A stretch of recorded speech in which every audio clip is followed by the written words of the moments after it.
Muscle performance and nutrition research reviewed daily. Real-world application tips, case studies from top professionals and athletes. You're listening to Muscle, Science and Application.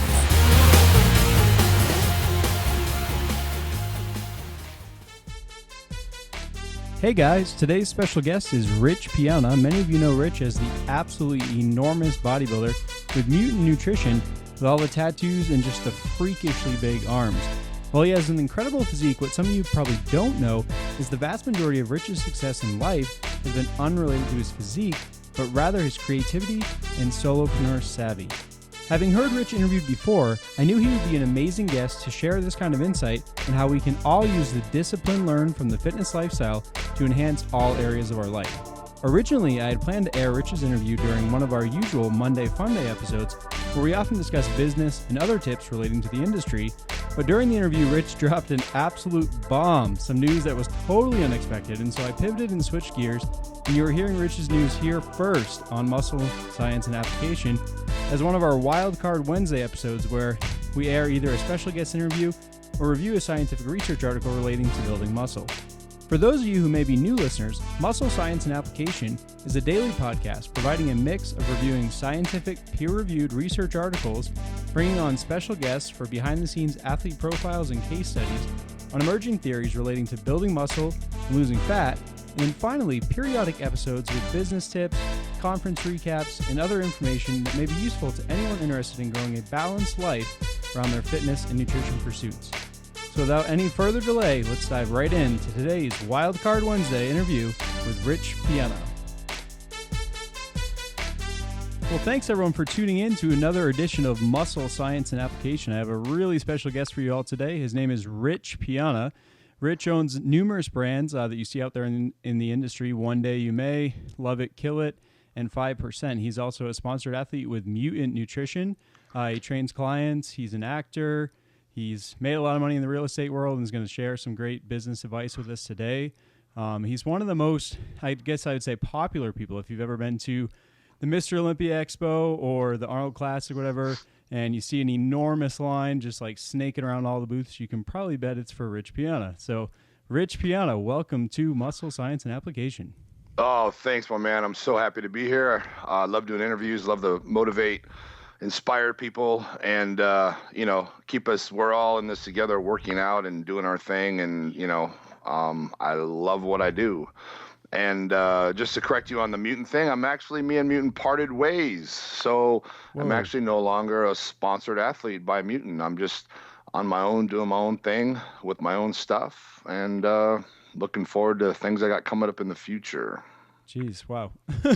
Yeah, big news, right? Huge news. Caught me off guard here a little. All right, well, obviously there were some questions I was planning on asking you, but let's roll with that for a second. So, when did this happen and why? I guess, wow, really unexpected with the Arnold and everything coming up. I think we were all expecting you to see you there with Mutant as usual at the booth, shaking hands, kissing babies, all that stuff. So yeah, what I love to do. I have my own booth there. So I was planning on being in the Mutant booth and, having my own booth there also. And so I'll actually be at my booth.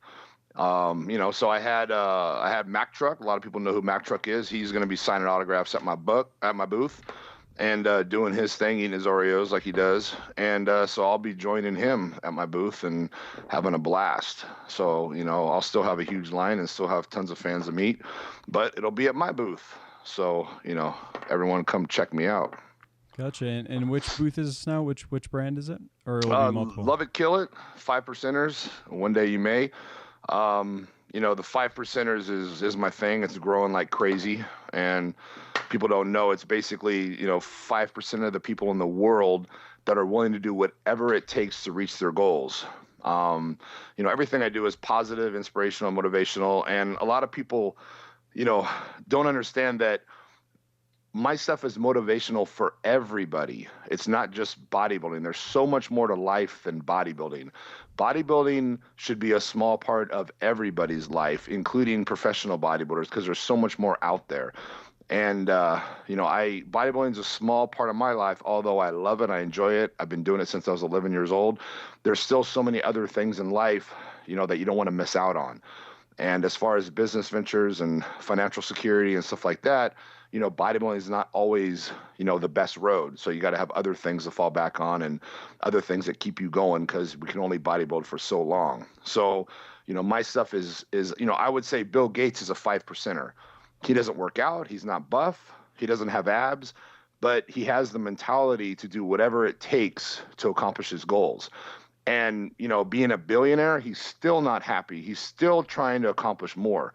And, it's about a mentality, not a physicality. And too many people get that mixed up, and they look at me and they're like, oh, I wish I was a 5%er. And it's like, it's not about the body, the body is just a shell that we live in. And obviously I am into that and I want to have the best shell I can. But more importantly, we have the inside, and the mentality is what's going to make things happen. Is having that mentality to never give up, keep pushing forward and trying to accomplish your goals. And hopefully you have more goals than just, winning this contest, Certainly, definitely important to be well-rounded in life. So it's funny, the things you just mentioned there kind of tipped me off to a whole series of questions I'd love to ask you, but probably our listeners are hanging right now. We just got to know more about this whole mutant thing. So what exactly went down? What made you decide to leave and pursue other things for yourself? Any harsh feelings? Was it a, yeah, I mean, cozy exit? I had the best time of my life with Mutant. Mutant's a great company, and I had a great time, and I enjoyed myself, and they treated me great. I don't think any athlete could ask for anything more than the way I was treated. I mean, it was pretty much, they allowed me to do what I wanted.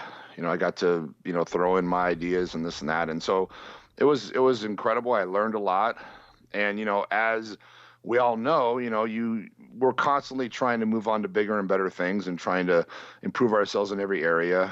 And, it was just kind of time for me, to move on and, try to do more things for myself. And it was great being with them. I learned a lot, and I'm actually, I really want to do my own thing. I really want to come out with my own supplement line, and I have a lot of ideas, a lot of things that have not been done in the supplement industry, which is kind of crazy when supplements have been around for so many years, but if you kind of think about it, it's kind of been the same stuff for the last, 20 years. Things haven't really changed, and people kind of continue doing the same thing and have the same theories. And a lot of times, people just keep copying other people and following the crowd. If there's a herd of cattle going over a mountain, everybody just goes up the mountain. Not very many people think about, why don't I go around the mountain? It's faster, it's quicker, it's easier. They just follow. So a lot of industries, they just keep copying what other people are doing, and they don't really think outside the box. And I just see I've had ideas for many years now, and I think I'm ready to come out with them. So I'm going to start working on this ASAP and start working on coming out with the best products there are. And as everyone knows, I'm a big believer in eating real food. Food is always best. A supplement will never take the place of food, ever. And it's bothersome for me when a lot of younger kids, getting into the sport, have the misconception that it's about protein shakes. I get the question asked all the time to me, hey, what kind of protein shakes do you take? What kind of, and, I can tell them what kind of protein shakes I take, but, the better scenario is, eating egg whites and oatmeal or eating chicken and rice. And a lot of people have the misconception that it's all about, what kind of protein powder you take. And the reality is the best scenario, which most people know deep down inside, is, eating good food is the best scenario, as much good quality food as you can. And supplements are more of, you don't have time to cook, you're running late, this, that, kind of like, a second go-to. It's not the first go-to. And, I really want to get that out there to people, and I want to help people, and I want people, if they're trying to be the best they can be, I want them to be on the right track, doing the right things, So, and that's kind of what I'm all about is, trying to help people in every way I can and telling them how it is and, just being real. Sure. So it almost sounds to me like you're you're going to be launching some kind of like pseudo food supplement kind of hybrid type deal. Is that something you can dive into without giving away the farm? I'm not gonna say anything, about what I'm gonna be doing, because someone's gonna jump on the bandwagon and try to beat me to it, because that's how this industry works. Sure. No, it's actually. But I mean, basically, my 5%er thing is geared towards 5% of the people in the world that are willing to do whatever it takes to reach their goals. So my supplements are going to be kind of along the same lines. This is for the people that are willing to do whatever it takes to reach their goals, and a big part of it is, you being able to eat 6, 7, 8 meals a day, and if you can't eat 6, 7, 8 meals a day, you're not a 5%er. If your goal is to be a bodybuilder or to put quality muscle on, and you're not willing to do that, then, you're not willing to do whatever it takes. So, too many times people ask me, "Hey, Rich, how do I gain weight?" I say, "You got to eat more." "Oh yeah, but you don't understand. I eat so much." And in my head, I'm like, "Did you hear what I just said? You have to eat more." I don't care if you're eating 20,000 calories a day. If you're not getting the results you desire, you need to eat more. And most people say, "Oh, I can't eat anymore. I can't eat any more than I'm eating. It's impossible." Well, you're a weak-minded person. You're never going to get to where you want to be. You're wasting my time. You're wasting your time. Excuse my language, but get the fuck out of my face. Yeah. I mean, that's the way I look at it, because I don't have time to waste on people that want to waste time and they're not willing to do what it takes to reach their goals. And, I love people that their first answer is, "Okay, I can eat more. Like, what do you suggest? Like, how many meals a day?" And you can tell they have that excitement, and, they appreciate that you're helping them and that you're giving them good information, and they're going to take that information and use it. When I get that kind of a person, it makes me want to tell them more, and I can sit and talk to them. I've been at the expo, and I'll sit and talk to someone for 10, 15 minutes, because when I see someone so excited about their goals, it motivates me and excites me to keep pushing forward with my goals. So, it all works hand in hand. A lot of people realize when you help somebody else, you're helping yourself, and it feels good, and it just what comes around goes around. For sure. So, no, I'm glad you mentioned that. It's funny. So actually, in some ways, you'd think I'd be the person to be like, whoa. So just for background, Rich, so, I have my bachelor's in exercise science, my master's in sports science. I'm a registered dietitian. You'd think I'd be like, oh my gosh, like this guy just said, to eat this many calories or 20,000 calories or whatever. But reality is, I mean, you're absolutely right. The body is very adaptable. And that's something that, I try and touch upon here is we cover scientific research articles to let people know kind of what are the physiological mechanisms and what's going on. But at the end of the day, it's like, when the rubber hits the road, the body's an adaptable organism and it's going to compensate. It wants to stay at homeostasis. So just like how if you're trying to lose weight for a contest, it'll eventually start to fight you. Same thing with gaining weight. In a way, it's like we all wish we had that syndrome of that person that says, they can't gain any more weight. But it's just like you say, it's like, okay, well, push the envelope a little bit more and see what happens. So I'm glad that you mentioned that. Coming back again to this new venture of yours, it's actually funny. I was listening prior to this, like any good interviewer would, to a previous interview you did with Aaron Singerman on Real Bodybuilding. Mm-hmm. And you were mentioning how you got started in the real estate industry, and a client of yours was divulging some really good strategic information on kind of a sleeper market down there in Texas, and you jumped on it and invested. So smart to you that, like, say on this podcast now that you're not divulging all of the things that you have coming up, because like you said, someone could take your idea. But are these, I'm just curious, some of these ideas or things that perhaps you've maybe even, have they been in place since before Mutant, or they maybe evolved over time, or you've learned some things from interaction with Mutant and it's kind of sparked new ideas? Or No, I've had my ideas for a long time. The thing is there's certain things I do, certain things I believe in. And I think the biggest problem with, with a lot of people in life in general is that a lot of people are followers, and a lot of people, ask other people how to do things, or they copy what other people are doing. I'm basically a real big believer in people thinking logical about things. And when you think logical about things, you can come up with your own scenario of what you believe would be best, or what would be best. And people don't like to think, they like to ask. They don't like to think, and they don't have enough confidence in their decisions that they make on their own. When they get advice from someone else, it gives them more confidence to believe that that's going to work. And the truth of the matter is, you really have to believe what you're doing is working. It's very important to believe. You have to believe to achieve. If you're doing something and you're not 100% confident in what you're doing, you're going to fail. And, someone who is doing something maybe not 100% correctly, but they truly believe in their mind that they're doing the best they could possibly do, and they believe what they're doing is the best possible scenario, I think they're going to have a lot more success than someone that is doing it 100% right, but aren't positive in what they're doing. The mind is the most powerful tool we have. And, like they say, we use like 20% of it on average. Yeah. So if you can unlock, and use more of your mind, that's tremendous. That's going to give you more, than any drug or any supplement out there, is being able to use your mind.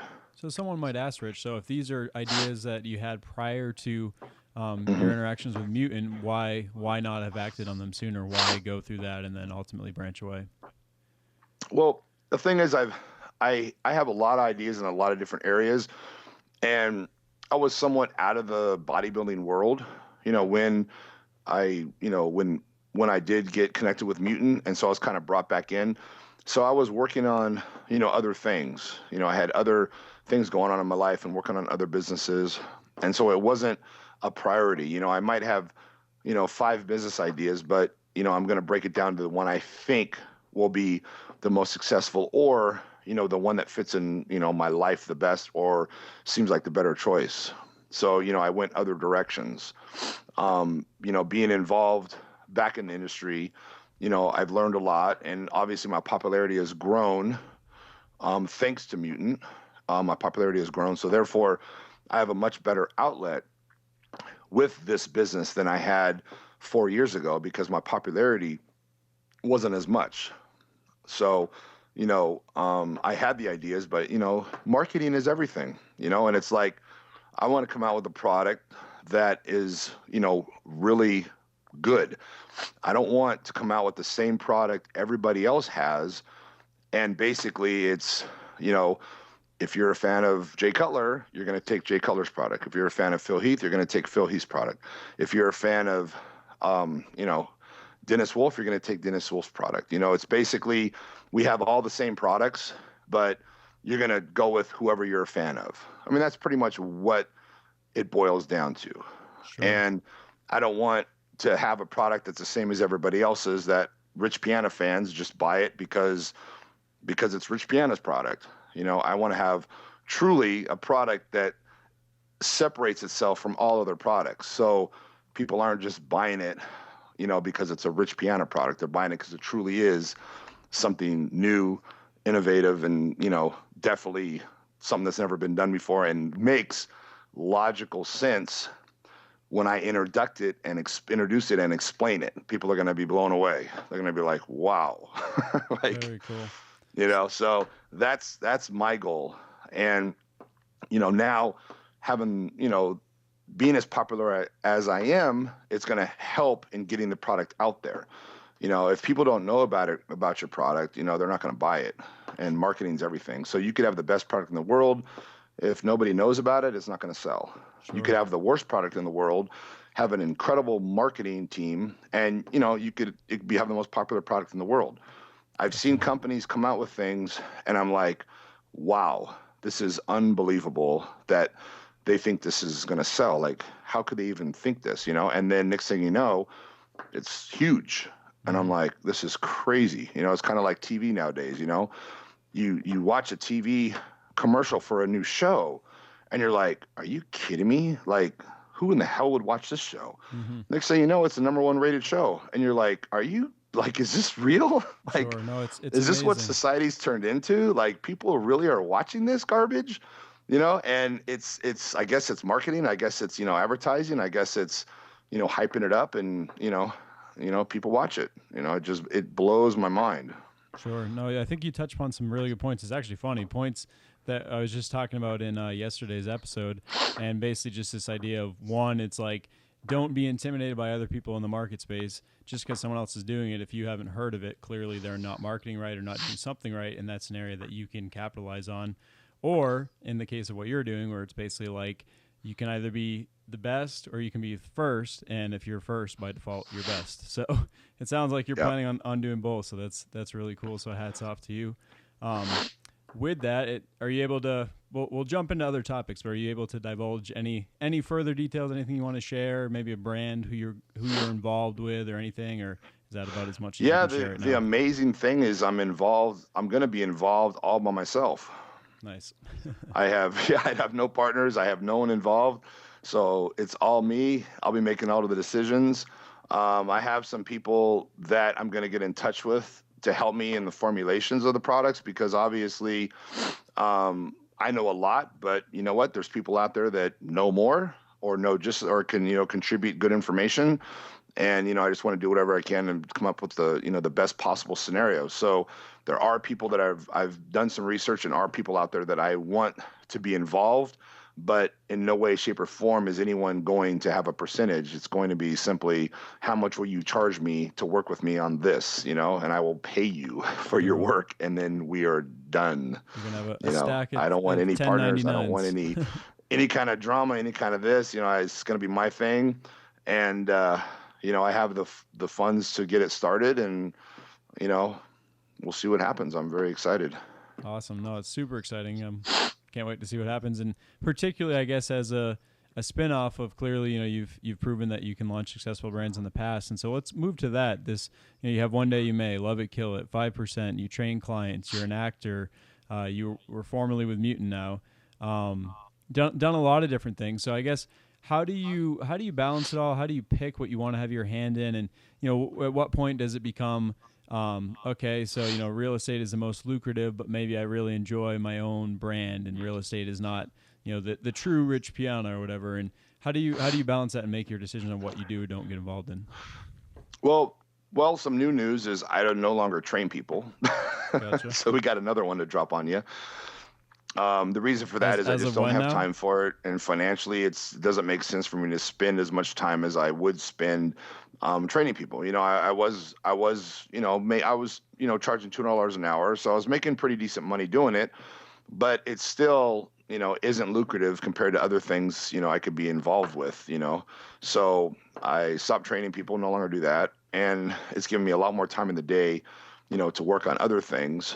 And the clothing company has really taken off, which is awesome. And, I'm having tons of orders every day, and it's just kind of gotten out of control because it's hard for me to keep up, with the orders. I keep having back orders, and, it's any business you get involved with, it's always way more than you anticipate. No matter what you think it's going to be, it's always going to be more. It's always, you're going to spend more money. You're going to take more time out of your day. It's always going to be harder than you anticipate, and you just have to be ready for that and deal with it. And a lot of businesses fail because they can't keep up. They're not willing to put the the necessary hours in to keep it running. They don't have the funds to keep investing, or they don't understand how business works. Business is all about reinvesting. Whatever money you make, you don't take a cut. You reinvest it back in the business. The object is to have the business grow as fast as possible. You start taking money out of the business, then you can't keep up. And next thing you know, the business is gone. It's over. And I've seen that happen to, a lot of people in a lot of different areas. So, I actually have talked about going into business with other people in other areas, and it's funny how people they don't understand that concept. They're like, well, how do I survive and I'm like, well, then you're not ready for this. You don't have the funds available to do this. You have to be able to sustain the business for at least 2 years without taking any profit, and be able to keep putting money in the business in case it's not making money. And a lot of times, most businesses don't make money for a year. So you're running a business, you're working 12 hours a day, you're dumping money into it, and you're not getting anything out of it. But that's just the way it works. You got to pay your dues, and in the end, it'll pay off if you're willing, to pay your dues. Have you ever had to bootstrap it? It sounds like so. Like right now, you're getting ready to dive into this new venture, financially secure and ready to do that. Have you ever had to bootstrap any of your business ventures, or you've always kind of saved ahead? Yeah, I've made many mistakes in my life, and I used to day trade. That was one of the things I did, and I lost all my money 3 times. So I went from, the first time and every time it was a little worse. The first time I, I was like 24 years old, day trading, learning the ropes, and I ended up losing my, everything. And I jumped back on the wagon, started building it back up, and then I got out of it, and I just was invested in mutual funds and kind of doing the safe route, and then I just got sucked back in again. And what happens is it's all about greed. Greed is what kills us. Is we just get greedy. We want more and more and more. And I had rules I had put up. I put them up on a chalkboard in front of the computer in my office, and I had rules that was a no-brainer, impossible to fail. Like I had a system that was just foolproof. And, I just could not stick to the system because I just wanted more, Mm-hmm. It wasn't enough. I wanted more, and greed will get you every time, and I would do things that I'm not supposed to do, taking chances, risks I'm not supposed to take. And next thing you know, boom, I get hit hard, and I'm just like, ah. So it's like living and learning. I've ventured in all kinds of different areas, and I've been successful, but then I've also lost. But like they say, in order to be a winner, you have to lose. That's how you learn.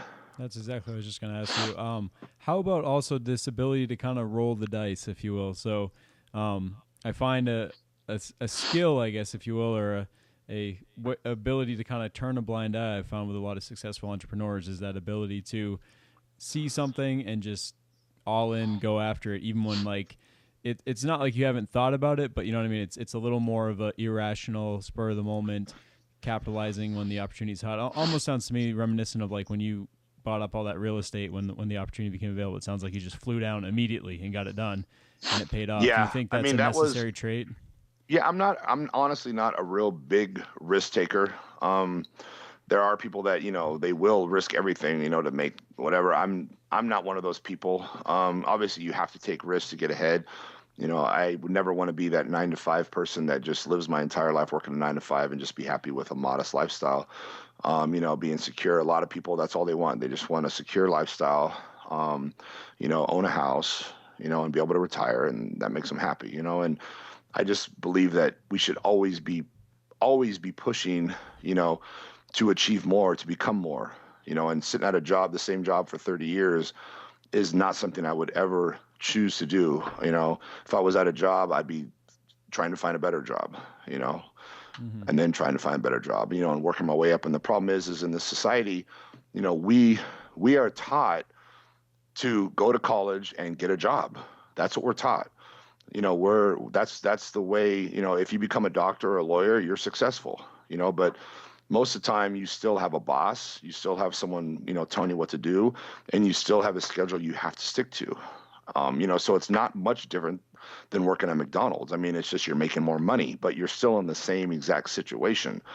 And, working at McDonald's is not something I would choose to do, or the same scenario, making more money. To me, you got to enjoy what you're doing, and, to have the lifestyle and the freedom to do what you want when you want, is the most incredible thing. And also not having to worry about money. That's the most incredible thing. The two things that break up marriages is infidelity and money. People fight over that, and money. That's what breaks up marriages, top two. And, to not have to worry about money is the best feeling in the world. Your engine in your car blows up, and, you don't care. You just, you go on eBay, buy a new car, you go to the car lot, get a new car, and just move on with your life. You don't even think about it. That's a great feeling to have that, to not have to think about that. And there's plenty of people out there that have a lot of money and are very successful, but they worry more about money than the people that don't have money. Mm-hmm. And that just makes no sense to me. It's like, I know people that stress over money. They're always talking about money, and they have so much money. It's like, enjoy it, relax, Sure. And I'm not saying spend it, not spend it like a lunatic, but it's like, a beautiful thing in life is to not have that stress, not have to worry about that. I think a big part of that is enjoying what you're doing. And so along those lines, of all the different things you have your hand in, what do you enjoy the most? Forget about money, just what truly makes you tick the most, or do you think that it's going to be this new venture that you're going into, or? Yeah, I mean, obviously I enjoy the whole bodybuilding lifestyle. Being in the gym makes me happy. Looking in the mirror and feeling good about myself makes me happy. Spending time with my dogs, I have a wonderful girlfriend right now, so that makes me happy. I'm not much of a going out kind of partying kind of person. Never have been, even when I was, young. I kind of like to just, relax, go on vacation and, enjoy life. And that's kind of what I do. And being able to not stress and do what I want to do when I want to do it is just a great feeling. With your clothing lines, do you think that is that a creative outlet for you? I mean, forgive me for my lack of familiarity. Are you actually the one who designs every single design, like by hand, kind of, or you have? Yeah, definitely. I mean, it's definitely all 100% my ideas. I mean, the sayings, the way it's written, pretty much everything. And how And I just important do you I think get a that kick out is? of that, and I enjoy it. And my whole thing is I've had other clothing lines. And the reason I came out with clothing lines is because I like to be different. I like to stand out and I like to wear clothes that other people don't have. So like the first clothing line I had, I made stuff just for myself, just so I could wear stuff. And people are like, "Oh my God, that's a cool shirt," blah, blah, blah. And it's like, I'm the only person with it, So it's, that was how I kind of got started. It wasn't to make money. It was to make clothes that I liked, that I thought were, better than what's out there at the time. And, it's funny because my second clothing line was it was similar to Tap Out, but I came out with it before Tap Out. And it was, the same kind of thing I have going now, but in the martial arts world. And I'd wear a shirt and people were like, "Oh my God, where'd you get that shirt?" And it's like, there is no website, there's no, way to get it. Mm-hmm. And I wasn't doing it for business reasons or to make money. I just did it for myself, and I was kind of into the whole fight game back then. It was, kind of right when Pride was popular, and then right before, UFC hit, and then UFC 1 came out, and, and I was just kind of into that stuff then. So, I kind of came out with a shirt line, that was in that direction and it had never been done, as far as I know. And it was fun, but I wasn't doing it, as a business. Mm-hmm. So it sounds like you, I guess, kind of tried something and moved away. So how does one do that? It's kind of interesting, I think, for Well, a lot of us. We yeah, I mean, assume. I saw how popular it was, and I saw how the people responded, when I wore the shirts and stuff. So I realized that it was possible, I could make money at it, but I've always been told the clothing business is one of the hardest, that it's a very tough business and it's a hard business. And so I wasn't really ready at that time to take it on as a business. And it's not something I really thought of doing. It was more just I was doing it for myself. And, as I got involved more back in the bodybuilding world and saw what was going on, and what happened is, I'd throw something on Facebook or Instagram and I'd throw a little comment out there, like a little motivational thing. And what happened is people would pick that up, and then people started saying it back to me. And I could see that the popularity of that comment was growing very quickly. So I was thinking, wow, what if I put that comment on a t-shirt, because people obviously love the comment, they repeat it and it's getting popular, it's growing, why not put it on a t-shirt, so that's kind of where it sparked up. I was like, I should, these things I say in videos, and so forth, I should put it on a t-shirt. So that's kind of what I did, Sure. and I just wanted something that was, motivational and inspirational. And the funny thing is I actually had "One Day You May" tattooed across my chest before I ever thought about coming out with the clothing line. It wasn't, I think a lot of people think it was the clothing line first and then I got the tattoo, but I actually got the tattoo probably 2 years before I started the clothing line. And what happened is I just loved the phrase, "One day you may." To me, it's something about it. I just loved it. I thought it was the greatest thing. I got it tattooed on my chest. When I looked in the mirror, it was like motivation, "One day I may." And a lot of people ask, they're like, "Well, why isn't it one day you will? Like, why isn't it, one day you will?" And the reason being is because most people won't. Mm. So what I'm saying to people is I'm saying that one day you will if you put in the work, if you're willing to do what it takes to get there. And the truth of the matter is 95% of the people out there won't. So saying "one day you may" makes more sense because most of the Challenge. people aren't going to do it.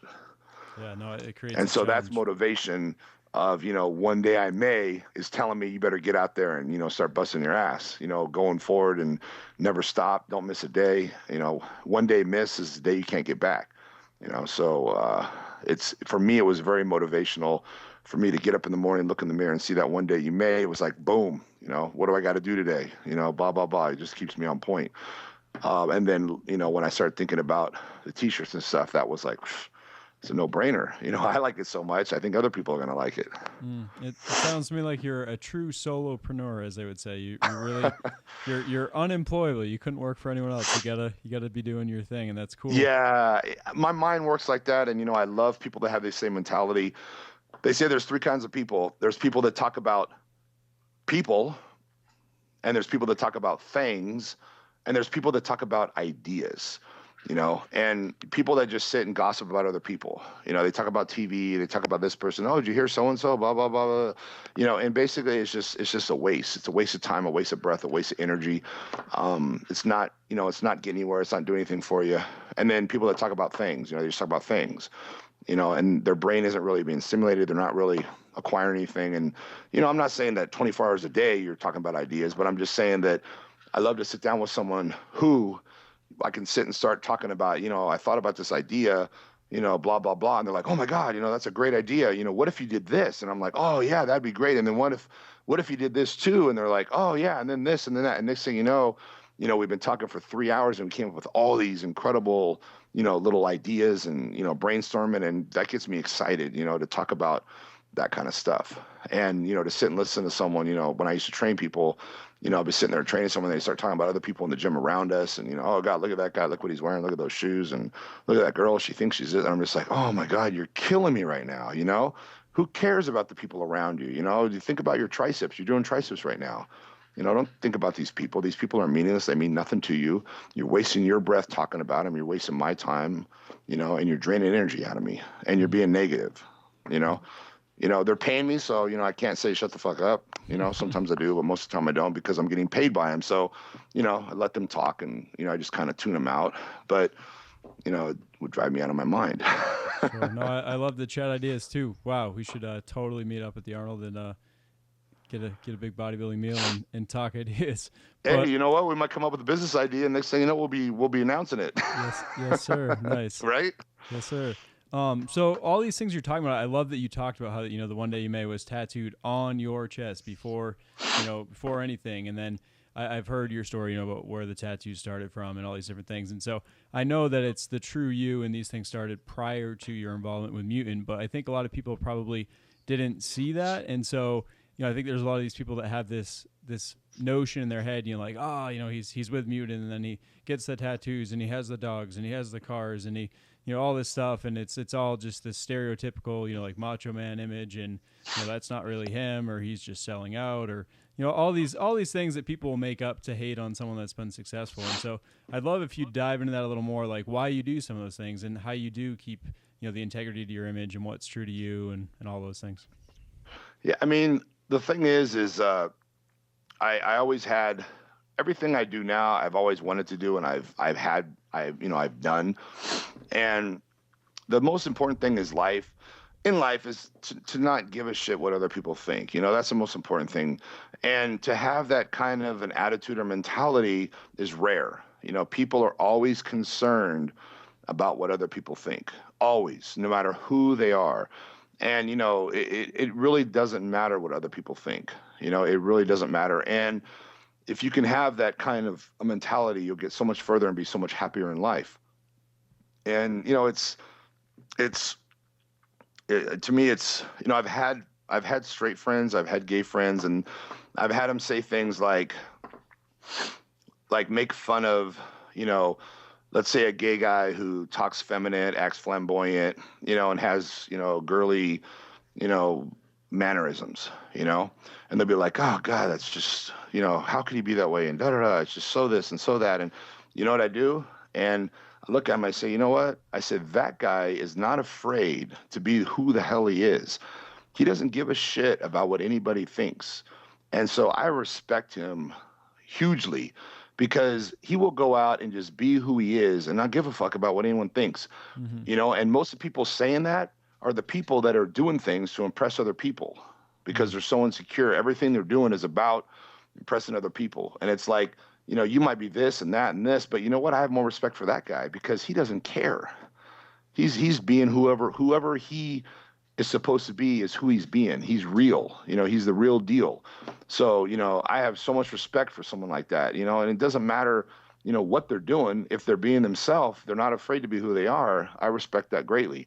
And people don't look at things that way, and, most people out there are not being who they really are, and the thing is this whole Facebook, Instagram, and all this stuff, it's not real, it's fantasy land. And most people on there, it's all about, trying to portray a certain image, of who they are when they're not that. And that's pretty much what it all is. And it's gone so far as that people will be like, hey, you want to go do this? And they're like, nah, not really. And they're like, oh, wait a minute, that'd be a good thing for Facebook. Yeah, let's go do that. We'll take pictures and then we'll post them. And it's like, so you're like living your life for Facebook. You know what I'm saying? But that's the reality. And, it's funny because I was at the LA Expo and I had just walked in and there's a girl walking in front of me, it was in good shape or whatever. And she's on her Facebook and she's scrolling through her news feed and she's walking in front of me, so I'm trying to get around her to get to my booth. And she's literally on the news feed of Facebook, reading things on Facebook. And you're at the LA Expo. You have booths, you have people, you have all this stuff going on, music's playing, and you're on Facebook. Like, really? Like, it's just gotten out of control. People's lives revolve around Facebook, and a lot of people don't realize this, but a lot of people, they want to look popular on Facebook. They want to look popular. So, they're posting a lot of stuff and this and that, but you have to realize the people that are really enjoying life or really having a good life are the people that aren't on Facebook. Yep. Because they have more exciting things going on in their life than being on Facebook. You know what I'm saying? So that person that's on there posting, 10 things a day, I did this, I did that. That's the person that is living a boring life because they're living their life through Facebook. The people that don't have time to post shit, those are the people, you meet someone, they're like, you're on Facebook? Like, no, I'm not on Facebook. It's like, that's the person that, they're having an awesome life. They don't need Facebook, and see, people don't look at things that way. It's everything's misinterpreted and thought of backwards.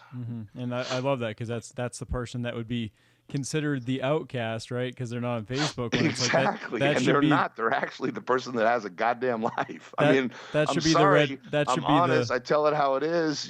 That's who I am. I tell it straight up. I don't care who I'm offended, whatever. I'm just telling how it is. I got to be honest and, tell things how it is. Yeah, but no, that's so important, and you're exactly right. That's the person that to you that should be a light bulb to go off in your head and say, wait a minute, something's going. This person is not doing what everyone's doing. I enjoy certain things. I enjoy Instagram, whatever, and I enjoy motivating, inspiring people, and I enjoy seeing other things that motivate and inspire me. But obviously, there's a certain, when people are posting things like I'm bored, or it's just like, oh my, are you, come on, if you don't got nothing, really positive or something to really, add to the, whatever, it's like, what are you doing?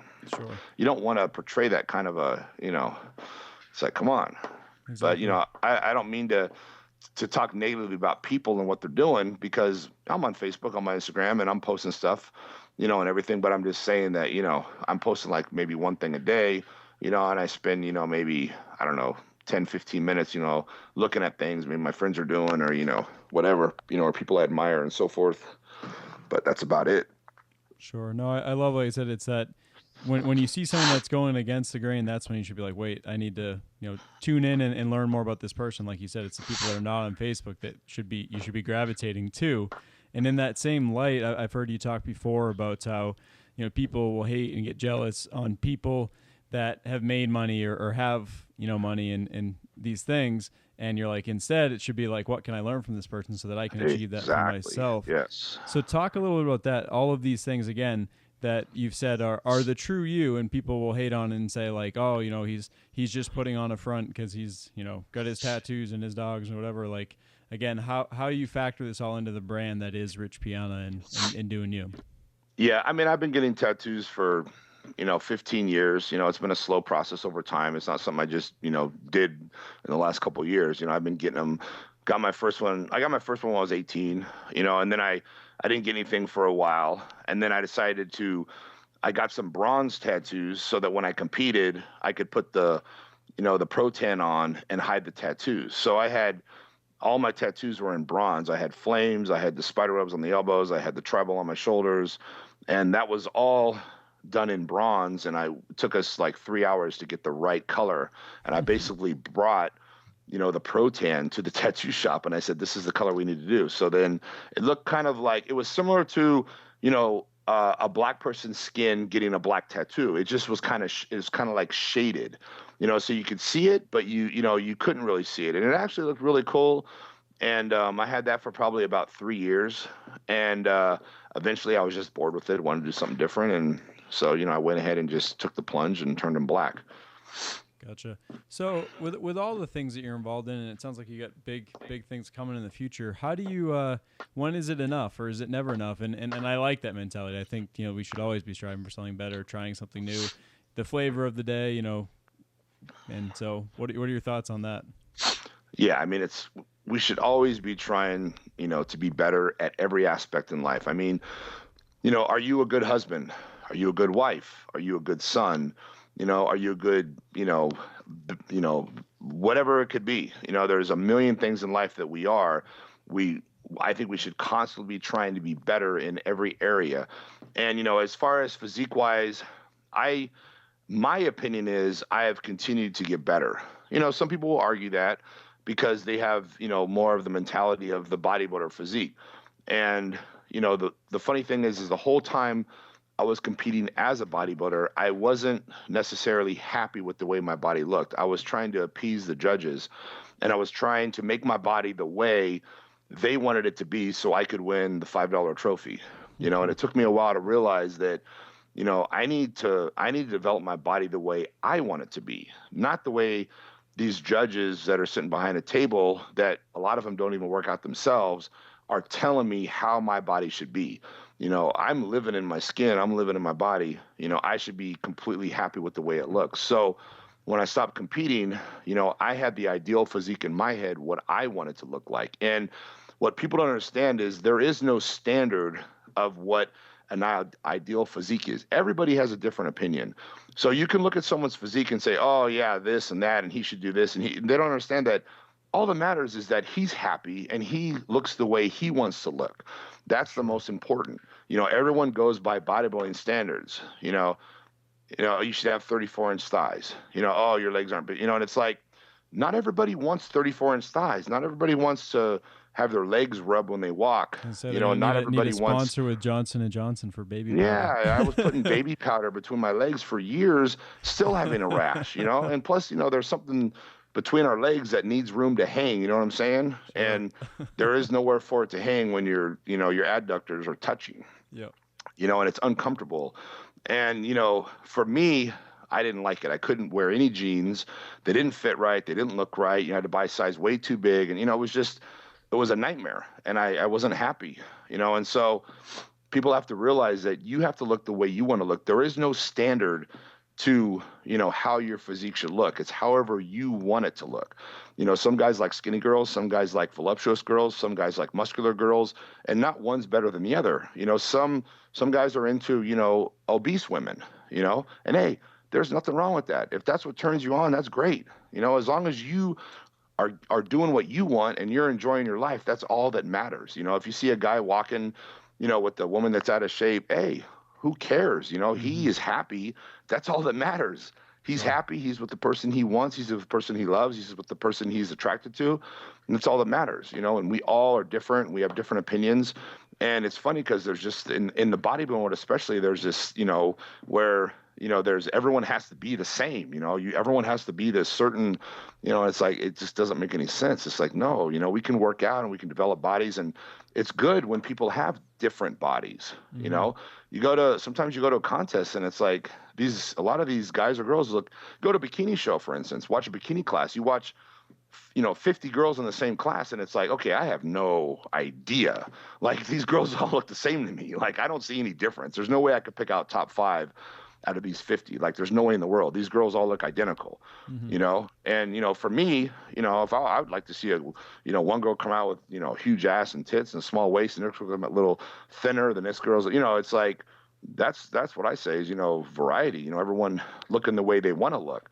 But, in a bikini contest, those girls are all trying to look how the judges want them to look. Sure. And it's like, that makes no logical sense. You're trying to appease someone about how you look. And my personal opinion is, you know, the more body fat you lose, the more straight up and down you are. You lose your curves, Mm-hmm. you put on the little tiny bathing suit and yeah, your butt looks good, but reality is you don't really have much of a butt. When you're wearing sweats, that the butt's gone. There Sure. isn't something sticking out. Yep. And obviously squatting and building muscle, you're going to get those curves and eventually you can be lean and have those curves, and have that sexy hourglass body, but that takes years and years to build enough muscle to have shape without any body fat.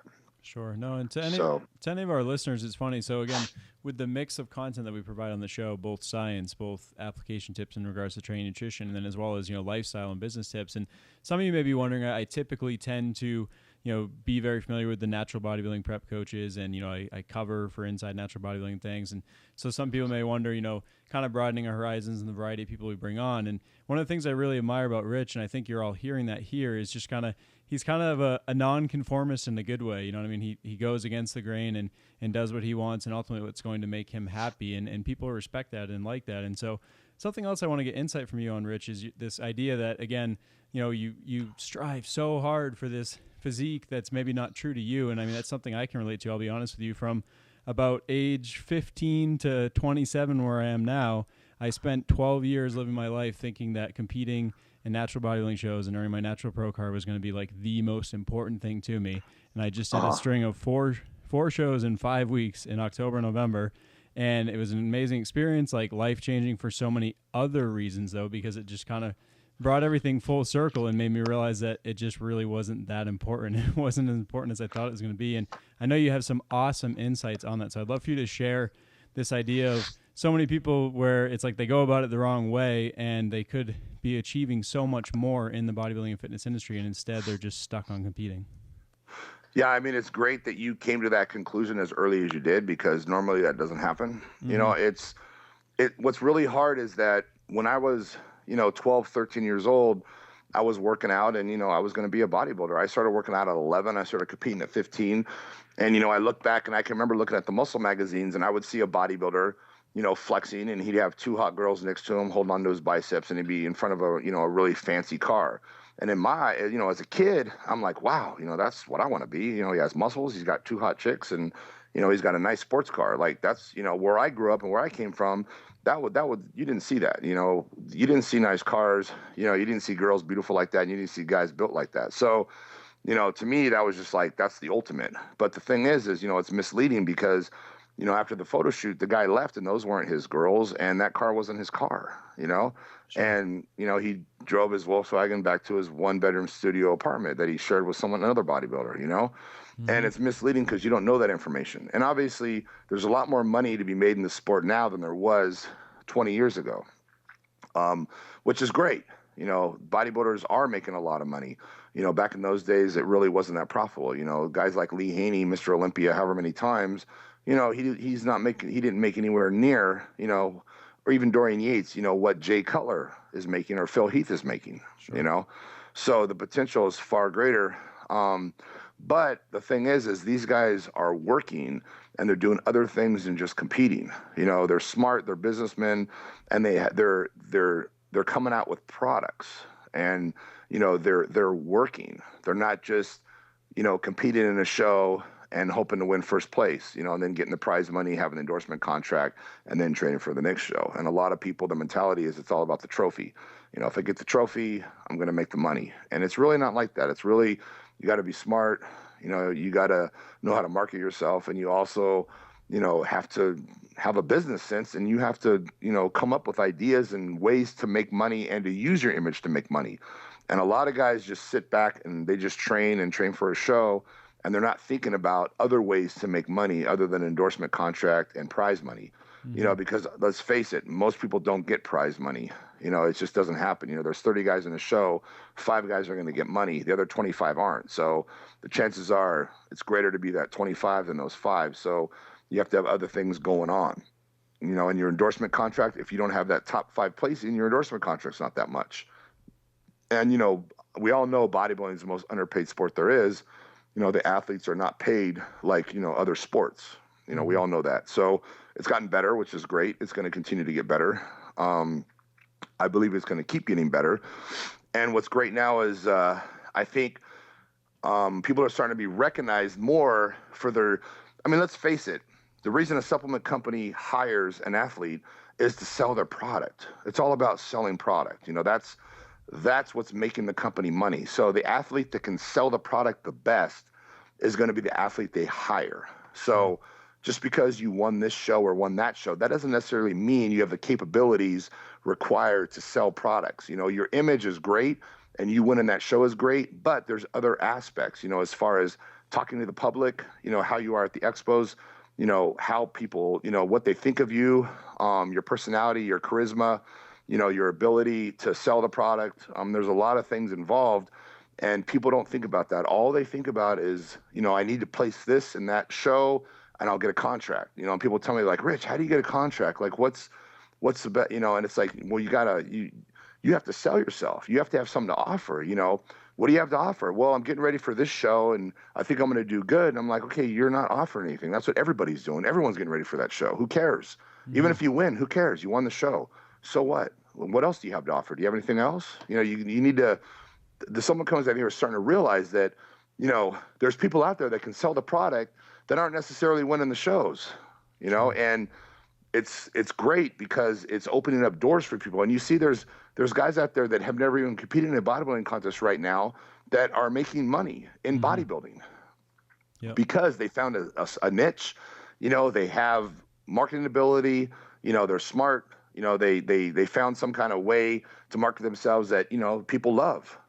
And, it's working, and there's other guys out there who, have an incredible physique, they can win shows, but they just don't have, that ability, so it's kind of, if you have it all, there you go, star in the making, Yeah. And, so I have a lot of friends. I have a lot of friends that are pros, and I have a lot of people that they don't have contracts and they're professional bodybuilders, and I want to help people and I want to show people, and I am trying to, with my line, there's people that I have that are going to be, sponsored athletes. And, my goal is to make them popular, and in return, it's going to help my company grow. So it's kind of like a win-win situation. We all grow together. Sure. What are your thoughts on that? Because you touch upon an interesting area there, right? We always say these people are like, oh, they'll say that, Muscle Tech's the greatest thing this week, and then the next week they're sponsored by someone else, and they'll say that's the greatest thing. And so what are your thoughts on that? Obviously, like you said, there's an importance to being able to sell a product and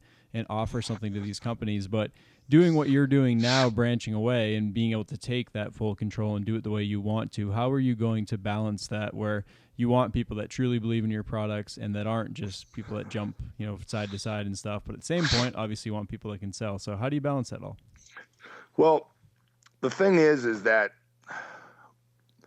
the athlete is what sells the product. If you have a supplement company that has no sponsored athletes, nobody representing their company, but let's say they have the best product there is, and you have another company that has awful products, but they have the top guys representing their company.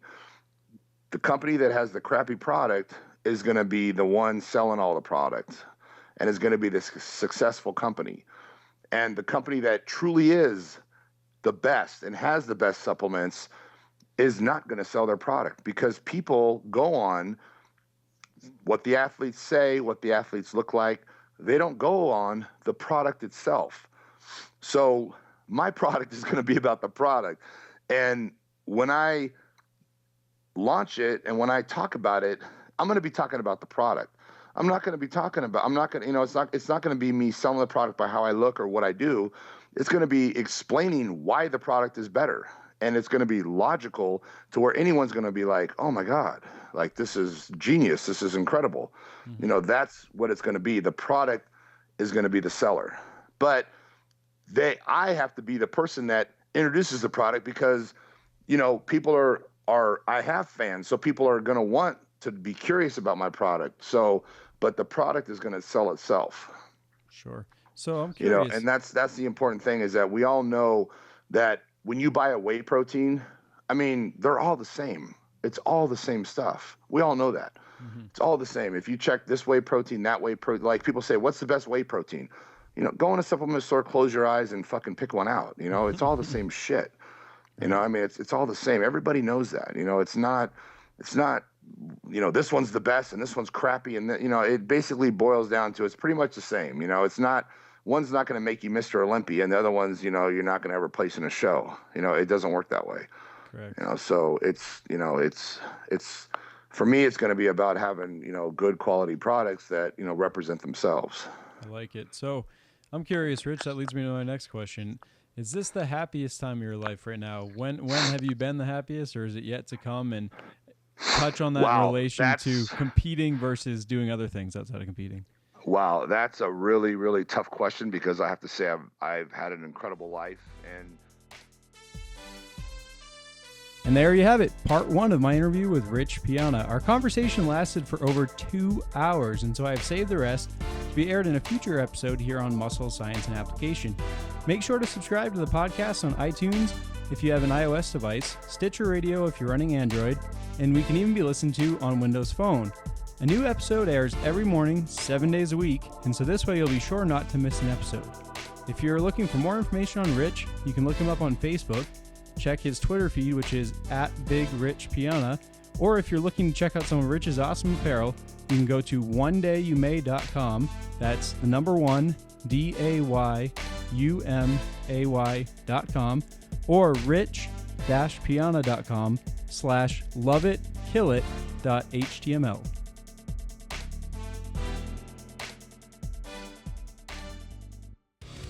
Thanks for listening to Muscle, Science, and Application. We'll be back tomorrow. If you enjoyed this episode, please leave us a review on iTunes. Find us at appliedmusclescience.com.